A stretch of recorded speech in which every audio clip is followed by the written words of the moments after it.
Here we go. Hi, my name's Doug, and welcome to this streamed YouTube channel version of this Cloudy Nights team-based, I guess you'd call it a Messier marathon. We're doing this as a team tonight. That means that observers in Belgium have already been working.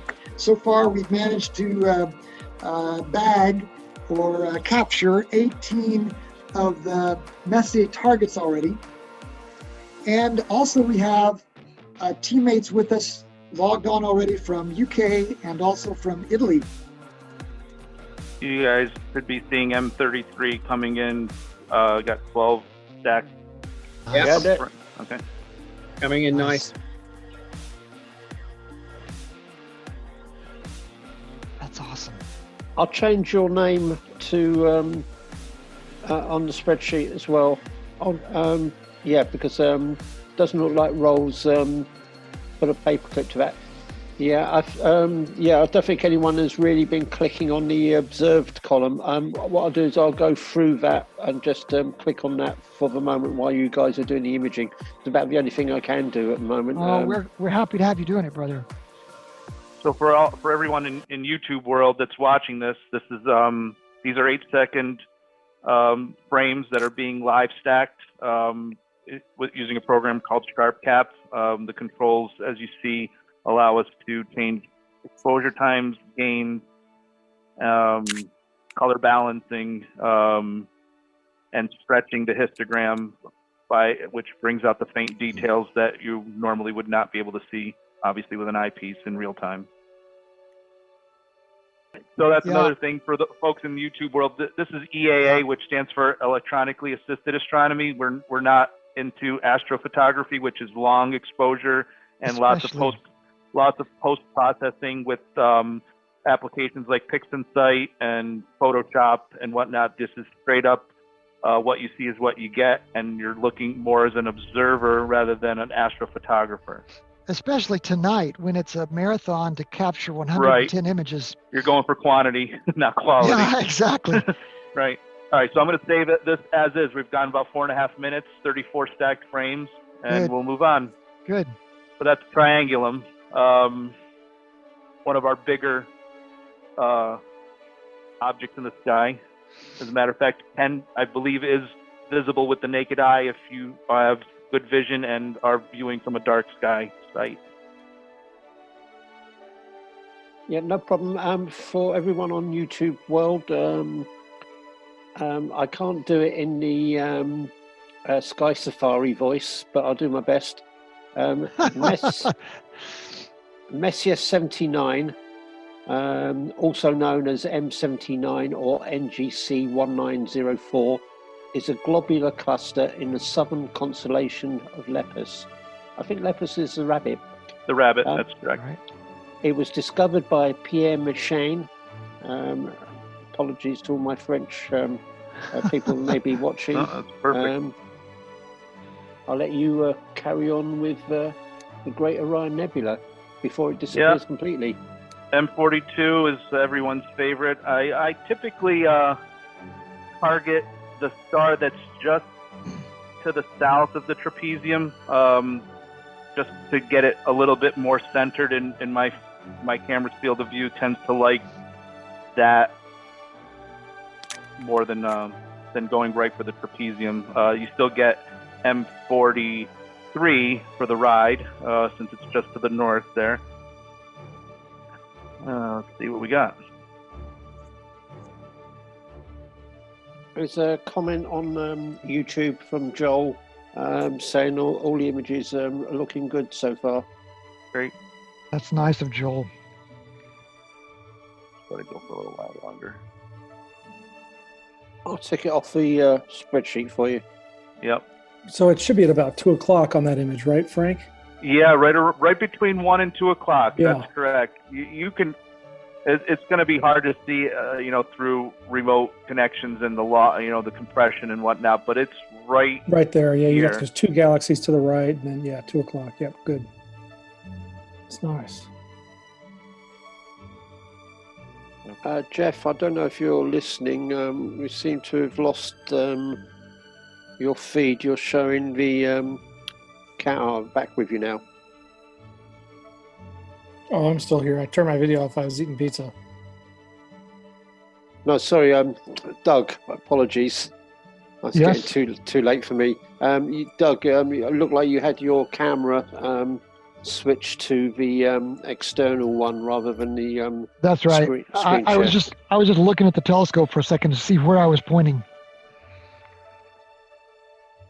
Just trying to stay connected to the sky. God, with peanut butter sandwiches, I know. pizza. I'd You're rather have making me very hungry. I'd rather have pizza, to be honest. The pizza sounds better. Well, it depends if it's a peanut butter pizza. I guess so. Starting to see that pretty good there, Frank. Can you see the jet starting to form Yeah. right here? So M87 can be marked as done, and 89 is next, unless Doug is leapfrogging me now. No, he's got Oh, he's doing he's doing that northern quadrant. Yep. So 89 is done. No, 87 is done. 87 89. is done. Yep. All right, your next target is 89. Okay. We're going to leave this recording running, but I think we are going to grab 2 hours of sleep. I do want to say to you folks on the YouTube stream, thank you for watching. As you can see, we have done every target that we are capable of doing at the moment. And let's see. Right now you're looking outside. That's my Rasa there on the lower right.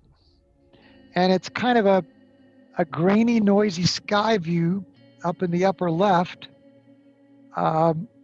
We've evidently imaged everything that we can image up until this point. And in the Messier Marathon, this is kind of a famous time because you get a couple of hours for coffee or whatever. I was just able to get M81 and M82. Okay. I thought I couldn't get. Sanjeev, are we up and at 'em? Yep. All right. You guys still knocking them down? Hey, Jeff, how are you? Not bad, man. What's up? I'm just now getting going. I slept a good 2 hours. Yeah, I just finished M92, but I think there is still going to be a bit of a wait. You know, a bunch of these objects are still very low or below the horizon.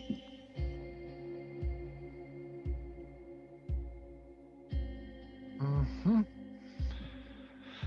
Wow, that's an incredible sight. What's that, Doug? This is an incredible sight, this M62. Look at that. Wow. Oh, I'm not watching your screen yet. Okay. Oh, wow. That's that's in Sky, your- Sky Safari. Sky Safari, yeah. Oh, nice. You got it. Yeah. Looks like it. Awesome. It looks exactly like it does in the Sky Safari Sure picture. it does. Great. These are for most of these now. These are the first times I'm ever seeing these because I'm typically I'm not doing this at 4 a.m. Right. Hey guys, there is one target I don't think I can get. I spent a couple of hours updating the horizon in my backyard. Mhm. I found I was conservative in some areas, but maybe not so much in others. So 107, I don't think I can get to. 107. Yeah, it's going to be hit or miss for me. Okay. 107 is row 77. Is that something you can try and get, Doug, or? Sure. Just having a look, see how we're doing on the spreadsheet. How you guys doing? I heard Sanjeev saying that he couldn't do 107. Yes, I should be able to. Theoretically, looking at the altitude and the position in the sky, it should be doable. I'm touching up my focus, Robert. Brilliant. How's it gone? You know, it's not bad. That's my first reading. I got below zero.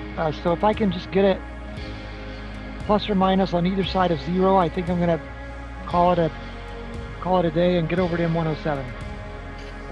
So row 69, that's got a paper clip, so I'm going to tick that off. Oh, really? Oh, Yeah. I see what you mean. Yeah. Did you say you got M107? I did get 107. Yep. Okay, good. All set.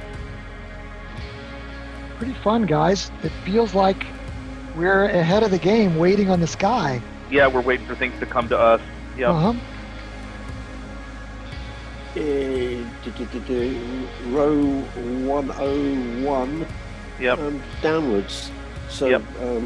9 to go on the list, down below plus whatever you've got above. So there's 10 Yep. with M88. 69, 70, and 54, which are the next 3, are all going to pretty much. They're going to come up. They're coming up simultaneously. They're almost at an equal height above the horizon. Still a bit low. Wow, we are on the home stretch, guys. Yeah. So this is M12. Okay. Benji's got M12. Hey, nice. How is Essex? Cloudy, overcast, miserable, and I think I said earlier on that no wonder nobody's invaded us since 1066, because it's not worth coming here.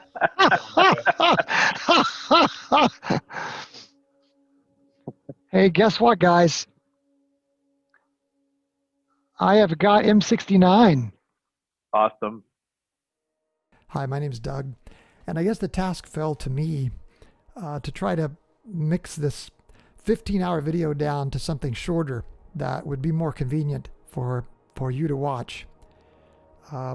It kind of was a hassle when we realized that YouTube had a limit on the amount of live stream that they would record, and evidently that limit is 12 hours, which meant, run the math, the last 3 hours, which in some ways contained a lot of fun stories because it was the finish after all. The last 3 hours went unrecorded. So when I realized that I would have to tell this story, at first my heart kind of sank because I thought there's no way to reproduce those last 3 hours in a storytelling mode. But then somebody said, well, Doug, you know, the advantage is you can tell the last 3 hour story however you want because we'll just be depending on your memory. So it was fun to be able to reflect back on the 15 hours and realize that the Cloudy Nights EAA, that's the Electronically Assisted Astronomy team, Messier marathon team, we kind of became more than a bunch of individuals throughout this whole adventure. We became like battle buddies. And I think back about Rol over there in Belgium starting to bag those objects while he started to see darkness and we were on the edge of our seats, still daytime, you know, waiting for darkness to come our way. I think he had already bagged 18 objects before we even got to darkness. And then Robert with his crazy dry UK sense of humor, cracking jokes all night, keeping things light. There was Jeff who sat there, he'd printed everything out and planned our strategy. Sanjeev had spent, I think, probably hours planning out exactly what he'd be able to do. He had shot his entire horizon so he'd know exactly how many degrees up on every side was his horizon. Frank was just the consummate warrior. I mean, he just object after object after object, always ready to tackle the next challenge. And Gary Shaw, you know, struggled with lots of clouds and technical problems and never gave up. He never gave up. And then Phil with his incredibly cloudy sky, but yet hanging in there with us as part of the team, kept us incredibly entertained with all of his stories. We all became like a platoon together, and then all the people who stopped by to encourage, way beyond the numbers that we could ever mention. My son Chris and his friend Allison, and of course Gary Hawkins and Martin, and many others that stopped by. It was an incredible night, really. But we all had different problems we had to face. And I remember the first hour of the night for me after darkness fell, just for some reason, I had the hardest time getting SharpCap Pro to work with me on the polar alignment. For some reason, I had some kind of backlash lag or something. I'd be swinging the telescope with those Skywatcher handles, on the EQR6 Pro. You go to the right a little bit, and finally the telescope wakes up, and you go back to the left. This took me forever to align, and all the while, nobody was being critical. They weren't putting pressure on me. And then, for some reason, when I went to focus, the Celestron focus motor that I use, for some reason it was acting up. And I have a couple of theories about that, and those aren't important. It's just that, again, people were so patient with me. So here these guys are trying to bag all these targets as they're coming at us, and I'm still trying to get my focus set up. They were always encouraging, and it was incredible to me to sense that kind of team camaraderie that we felt. Frank constantly saying his part about, Doug, we never were critical of you. In fact, we admired you because you kept on in spite of the struggle. And maybe that became kind of the story of the early part of the night, other than, of course, Robert's sense of humor, talking about peanut butter pizza and everything else that he would joke about. We finally caught up with all the objects, and by God's grace, we had captured everything we were supposed to capture, and we came to a lull in the middle of the night in which we were waiting for the morning objects to rise, and they weren't really above the horizon yet, so we couldn't shoot them, and the ones we'd already bagged, so we finally had what amounted to a 2-hour break, and this let guys like Frank or Sanjeev kind of upload their pictures if their series of targets had kind of gotten away from them. They hadn't quite uploaded everything yet. It let them catch up and maybe grab some coffee. People like Jeff could sort things out on his spreadsheet, and for me, if we were going to have a 2-hour lull, I just spread out a sleeping bag in the back of my truck there where I was observing. I spread out a sleeping bag and caught 2 hours of sleep. And I'll never forget when I woke up with my little iPhone alarm, and I kind of half crawled, half clicked over to this laptop and put my headphones back on. Here was Sanjeev had just said to Frank, "Are you still there, Frank?" And this long silence came, and then you heard Frank break through and say, "Yeah, I'm still here. What you got, Sanjeev?" I mean, they were so faithful, and this is not something you necessarily pick up on by sending these cold forum messages to one another. I mean, yeah, sure, we can make friends, but you don't look at a NOAA 4x4 handle and understand who Phil is by just his text that he writes. In fact, there was a moment when Phil said, "I want to be honest with you guys. I've been doing this for around 6 years, and it's been 4 of those 6 years since I spoke live with anybody else who does astronomy." He said, "Sure, I've exchanged a lot of messages on cloudy nights for him, but in terms of really speaking live with somebody, this is something I can't let go of very quickly, because now I feel like I've got friends here that are speaking my language." There was a real bonding that went on. But those morning hours, they began to come at us a little bit faster than what I think we had anticipated. Dawn began to break in several of our observers' locations, and a few clouds snuck in others. So that by the time we got to the last 9 objects, I got to say, personally for me, I began to feel pressure, because one by one, all those guys had to kind of close out, log their last targets, upload the last pictures, and then they all began kind of watching sort of over my shoulder, because for whatever reason, the last 9 objects or so had fallen to me until I'd gotten 8 of them, and we were now waiting on the last object. It was M30.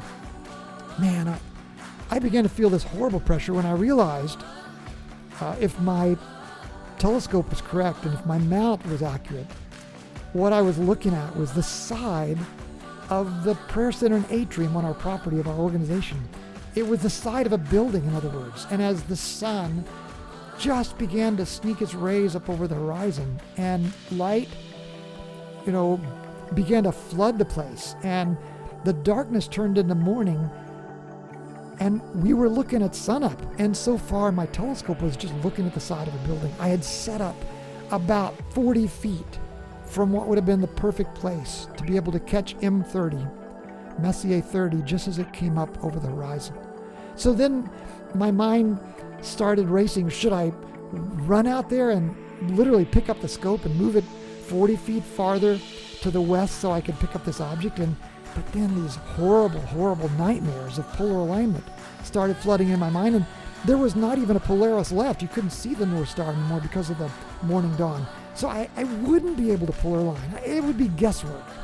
And when I compared that to looking at the side of this building, I realized, I just can't move the scope. I got to leave it exactly where it is and just hope for the best. And then, as we started, now all of us were looking at this one screen all of us looking through my telescope at this one screen. And as we began to see, when it did come out from the edge of the building, there was a tree limb in the way, of all things. Because these last objects were right on the horizon when they rose, obviously, duh.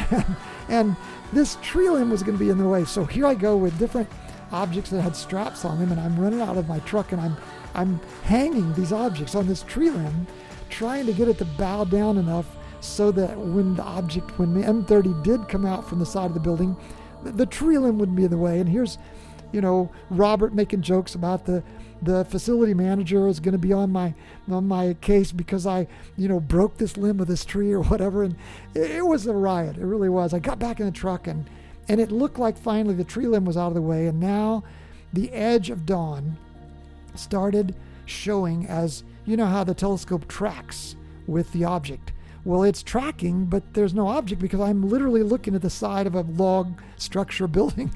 And as dawn started showing up, as my telescope tracked what would be going off the edge of the side of the building, the dawn looked so bright in the background, and there was no night sky left. It was all morning sky. And little by little, finally, there was half building and half morning sky. And then finally, my telescope edged off the building, and the building faded out of, off to the left of the screen. The building faded out of the way, and now my telescope was just looking at the dawn. And my heart dropped because I remembered all those Messier Marathon teams that had filed all those reports.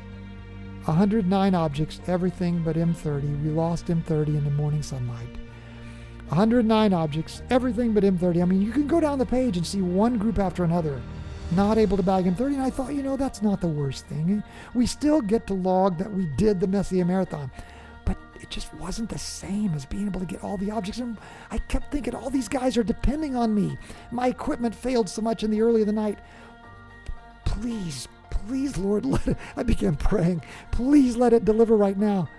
But alas, when the morning light came all into view, there was nothing but morning light. And then I heard one of the guys, I don't remember for sure who it was, but they'd actually had this discussion 3 hours earlier about gain in the sunrise. And one of them happened to think about that discussion, and one of them said, Doug, dial up the gain. And another guy said, yeah, crank it up, Doug. And finally I got the gain up to 350, and this didn't make sense to me. How is it that in the morning light, if you dialed up the gain, it would help you? And then they kept saying, decrease the exposure, decrease exposure. Keep in mind, this is my 13th night out, I think it was. I'm a rank amateur with a capital A, but these guys that have been observing for months and months and even years, they were giving me this insight and this encouragement and never being critical of me. So yeah, I decreased the exposure. I got down to a matter of 5 seconds and 1 second, and finally I'm into the milliseconds, and finally they get me down literally to the single digits of milliseconds. And I'm thinking, this is nuts.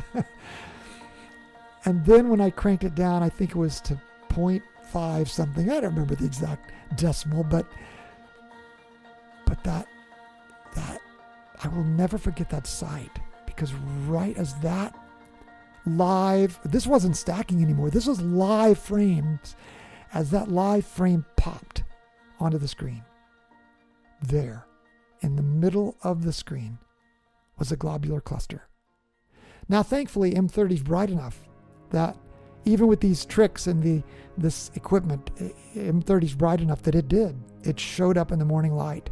Now it's not a pretty picture, it's nothing like starlight that you would admire, in a NASA astrophoto of the day kind of thing, But to us, it was better than any APOD had ever been. Somebody joked, this is not a APOD, this is, I forget what name Robert called it, like, this is an astrophoto of the night or whatever, an APON. Because to us, it was the most beautiful sight of the entire marathon. It was the 110th object. It was perfection. It was 110%. And we all sat there for a moment in just silence. Until Phil spoke. And then Phil said, in a sense, this night has proven something to me, he said. He said, what this night has shown, in one single evening, we've been able to see the entire journey that is amateur astronomy. With Doug having his, equipment challenges for those of us who are starting out. And for all of us battling against horrible clouds and trying to just milk the most we can out of every second of exposure on every nebula and every galaxy and every cluster of every kind. And in his British accent, it was really beautiful. I wish above all things you could have picked up on these last few minutes and heard this soliloquy from Phil that sort of put everything in context for us, that we had lived in one night the journey that is amateur astronomy.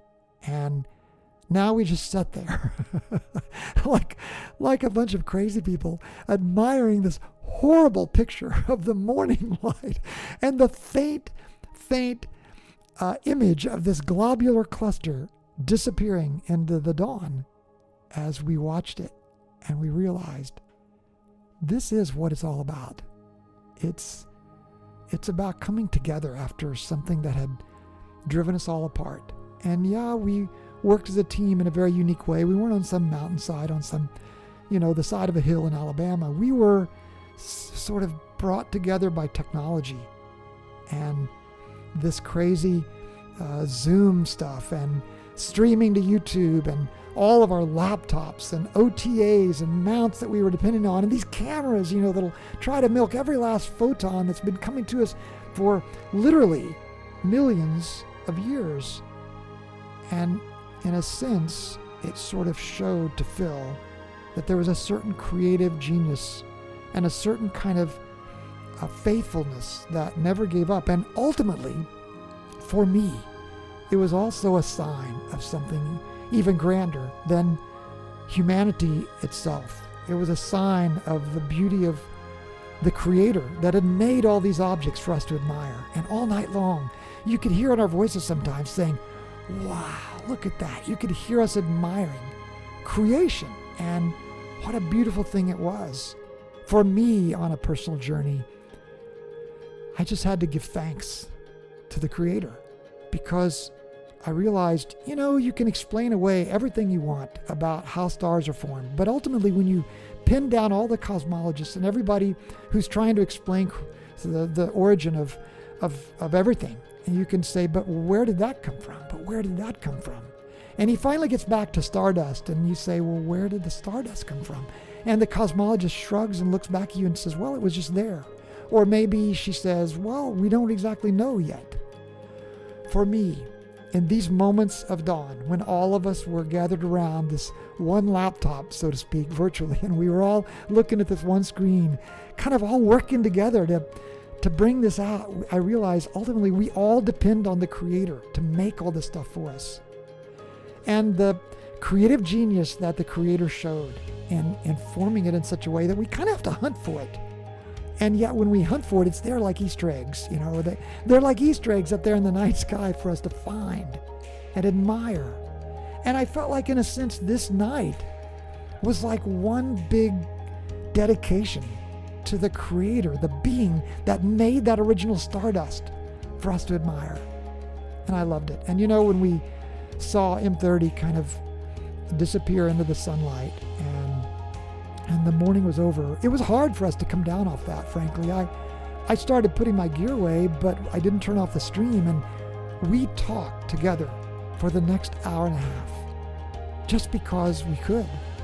And people were dead tired. They'd been up all night, but nobody wanted to hang up exactly. And finally, after an hour and a half, I finally said, I got to go home and see my wife or something or whatever. And we did. We finally closed out the stream, but it was a chore to close it because we enjoyed this morning together. And just like we enjoyed the whole night. And it was like a big camp out, We were there beside our laptops and our sleeping bags and with our coffee and our firewood, so to speak, It was a bonding, and I really hope that you'll join us for next year's Messier Marathon. And we'll figure out ways to make it camaraderie even as we grow. I don't know, we might have 100 guys and gals for the next time around. I don't know, but I hope you'll join us. And let's make it into something we can really have fun. Whether we get M30 next time, I don't know if we will or not. But let's give it our best shot. And Cloudy Nights, the only thing I can say about Cloudy Nights is the forum. Cloudy Nights rocks, because that was the place where we met each other as brothers now. And I'm sure eventually we'll have sisters as well. All races, all colors, all creeds, all backgrounds. And we all kind of let each other be the people that each other is. I mean, we do this together because of Cloudy Nights. And I'm so grateful for the chance that these guys have given me to be able to just come aboard with them, even though I'm a beginner.